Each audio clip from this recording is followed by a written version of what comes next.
Bem, pessoal, para a gente ganhar tempo, eu já criei aqui o arquivo HTML, tá? class-id.html, já salvei na pasta.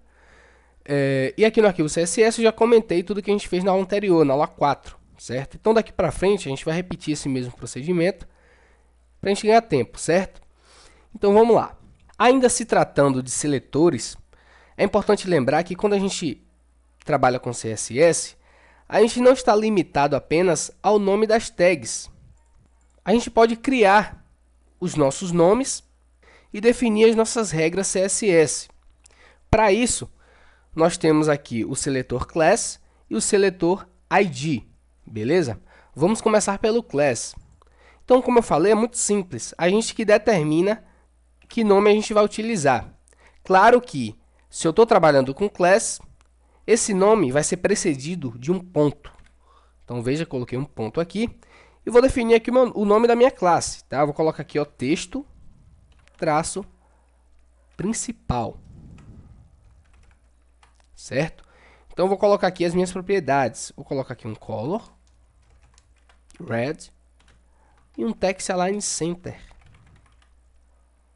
Pronto, criei a minha classe. Beleza? Vou voltar aqui no meu arquivo HTML. E vou criar um parágrafo. Colar esse texto aqui e fechar meu parágrafo. Então, como é que eu faço para atribuir essa classe que eu criei aqui a esse elemento HTML? Fácil demais. Basta declarar o atributo class e no valor a gente colocar o nome da classe, texto principal. Então, basta colocar aqui, ó, texto principal. Beleza? Eu não preciso colocar o ponto aqui não, certo?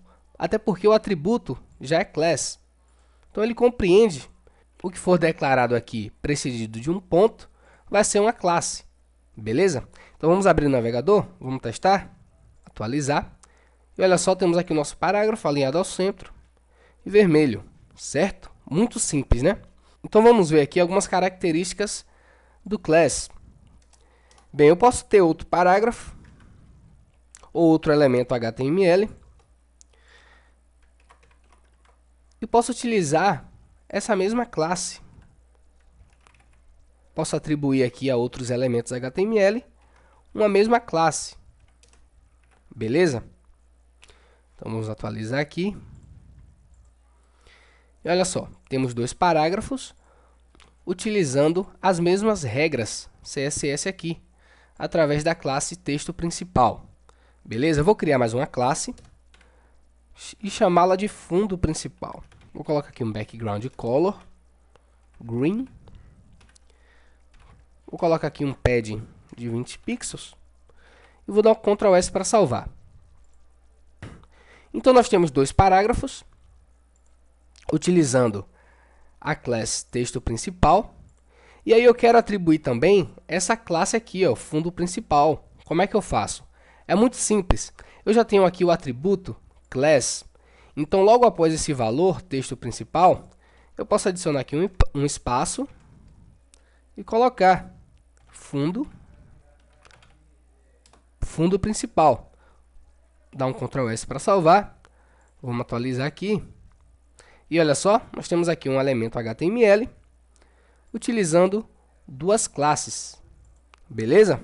Certo, então vamos partir para o ID. Ele é precedido de um jogo da velha, de uma tralha. Tá? E nesse caso aqui eu vou colocar conteúdo. E aqui eu vou definir as minhas regras. Né? Eu vou colocar aqui um background color, blue, só para diferenciar mesmo. Vou colocar um padding de 20 pixels. Vou colocar um color green, terá a cor do texto. Só isso mesmo. Então, eu criei aqui um ID com o nome conteúdo. Tá? Então, o class é precedido de um ponto e o ID precedido de uma tralha. Beleza? Vamos voltar aqui ao nosso arquivo HTML. E vamos, então, criar um elemento HTML. Vou criar uma div e eu vou atribuir aquele ID a esse elemento com o atributo ID.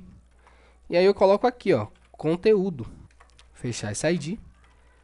Tudo certo. Vou colar um texto aqui.